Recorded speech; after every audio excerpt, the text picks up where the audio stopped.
So today's power manifestation is the power of the third eye. As we're entering to the day 18 of today's Paramashivoham session, please bring your eye bands, pen and paper, and please be seated. Make sure you have an eye band. If you don't have an eye band, something to blindfold yourself. Any kind of an eye band which is completely opaque. Keep your eyes closed. I'll be reciting the Shastra Pramana, the scriptural reference, and mentioning the powerful cognition, why we need to manifest actually this power manifestation today. And then let's see what we're going to manifest in today's power manifestation. Kapala antarmano nyasya tishtanmilitalochanaha kramena manaso dhadyat lakshayed lakshamuttamam. The translation goes, by fixing the mind on inner space within the crown center and sitting stably without any movement, having your eyes closed in succession, by that stability of the mind and inner space, through the power of the third eye, one directly sees the ultimate goal, Lakshyam, by having vision beyond the sight that reveals any object or place, attaining the space of oneness with the source, Paramashiva himself. Yes. Now, in today's power manifestation, this Shastra Pramana is directly revealed by Bhagavan Paramashiva himself, Swamiji, and with the grace and blessings of Swamiji, let us all now enter to the power manifestation science. Today, I'm going to be projecting any kind of random images for all of you for this first round of the power manifestation. The only powerful cognition which you need to hold within yourself is you are Paramashiva. Everything which is happening you is just a reflection of Paramashiva. You are the consciousness which is there inside yourself and happening in and around you. Now just sit, close your eyes, please put on your eye bands. Visualize Swamiji in your inner space. Just take a few moments to just remember Swamiji, any form of Swamiji, whichever you like, whichever you prefer, that you feel that you're completely connected to. Keep yourself connected there.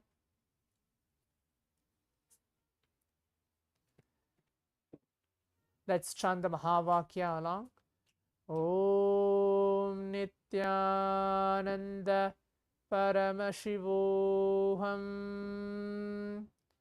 Om Nityananda Paramashivoham. Om Nityananda Paramashivoham. Keep your eyes closed, as now I'm going to project the image for all of you as we are blindfolded and we are ready for this power manifestation.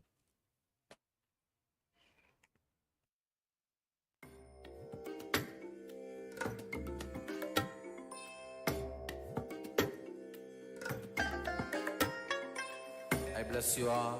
Let you all open all your three eyes and manifest the powers of Mahasada Om Nityananda Paramashivoham. Om Nityananda Paramashivoham.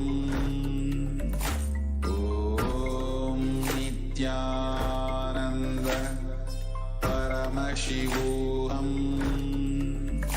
Om Nityananda Paramashivoham. Om Nityananda Paramashivoham. Om Nityananda Paramashivoham. Om Nityananda Paramashivoham. Om Nityananda Paramashivoham. Om Nityananda Paramashivoham.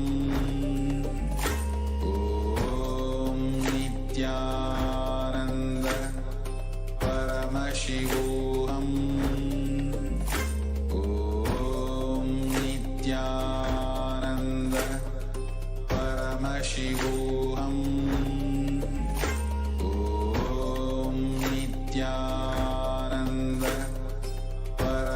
Paramashivoham. Om Nityananda Paramashivoham. Om Nityananda Paramashivoham. Om Nityananda Paramashivoham. Om Nityananda Paramashivoham. Om Nityananda Paramashivoham. Om Nityananda Paramashivoham. Om Nityananda Paramashivoham. Om Nityananda Paramashivoham. Om Nityananda Paramashivoham. Om Nityananda. Yes. Now please relax. The first round of the power manifestation has been completed. Please relax. You can take off your eye bands. Please slowly open your eyes. Now let's take few minutes to please type down or pen down everything which is revealed to each one of us through Swamiji and through our third eye, whatever it might be. If you're able to see darkness, if you're able to see colors, pictures, everything, please write everything down. In a few minutes, I'll be projecting the image to all of you. What was in the first round of the power manifestation? Please write everything down.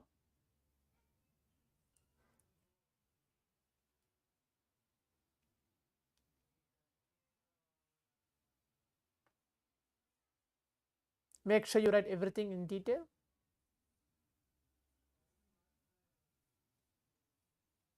Yes.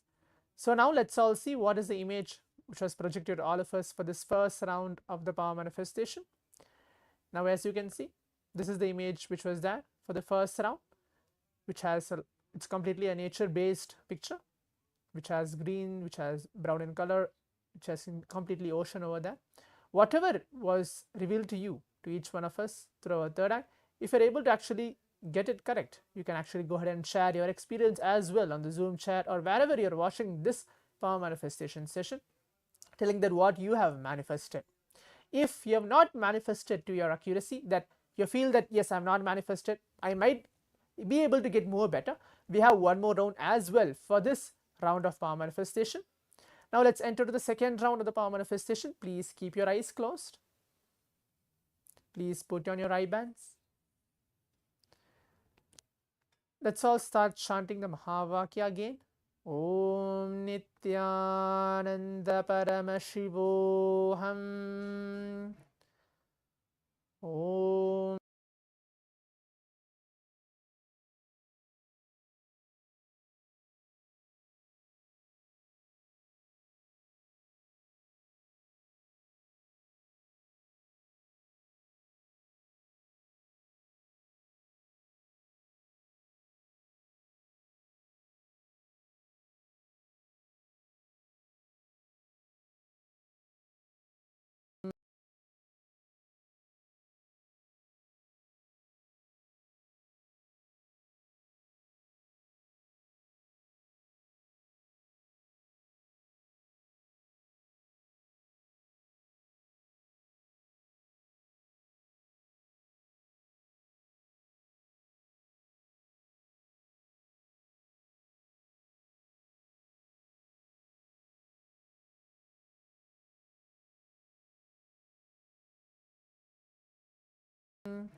Paramashivoham.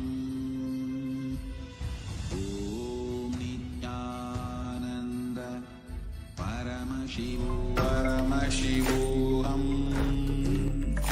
Om Nityananda Paramashivoham. Om Nityananda Paramashivoham. Om Nityananda Paramashivoham.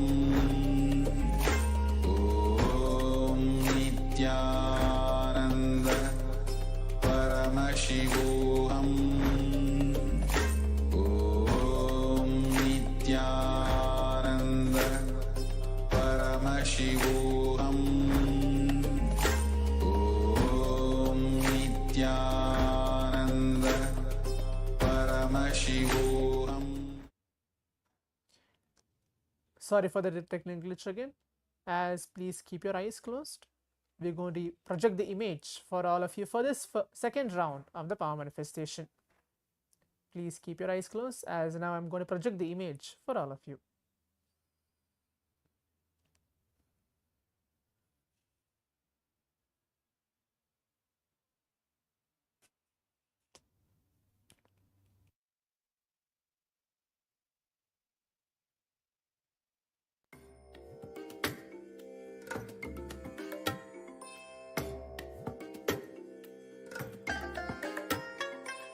I bless you all. Let you all open all your three eyes and manifest the powers of Mahasada Om Nityananda Paramashivoham. Om Nityananda Paramashivoham. Om Nityananda Paramashivoham. Om Nitya. Yes, now please relax and please open your eyes as the second round of the power manifestation has been completed. Now please take few minutes to write down everything which is revealed to you through your third eye. Please type down or write down everything in detail. As now we're going to see the image for all of you. What is the image chosen for the second round of the power manifestation?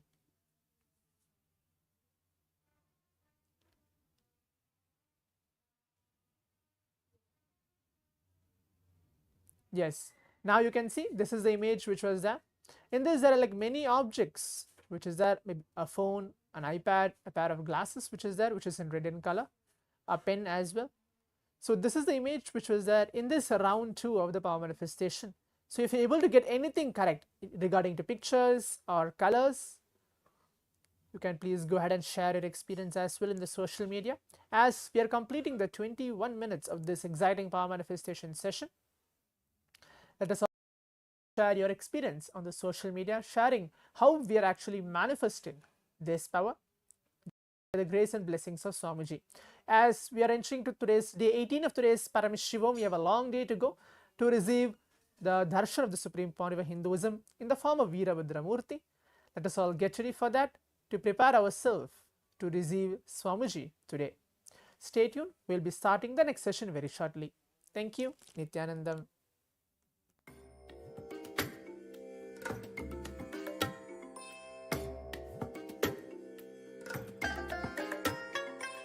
I bless you all.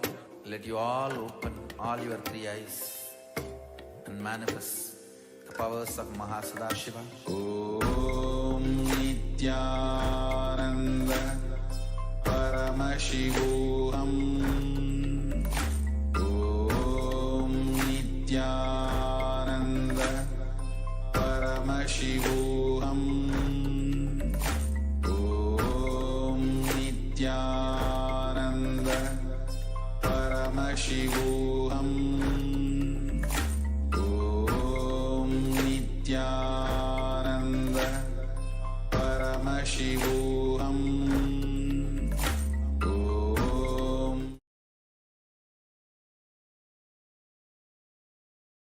Om Nityananda